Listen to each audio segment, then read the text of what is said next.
I'm Dr. David. I've never said that once in my life.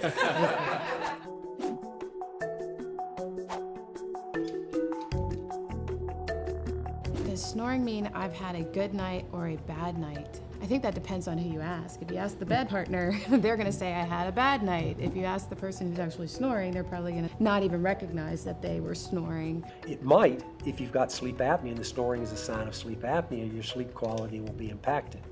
But simply because you snore does not mean that you necessarily had a bad night's sleep or that you have sleep apnea.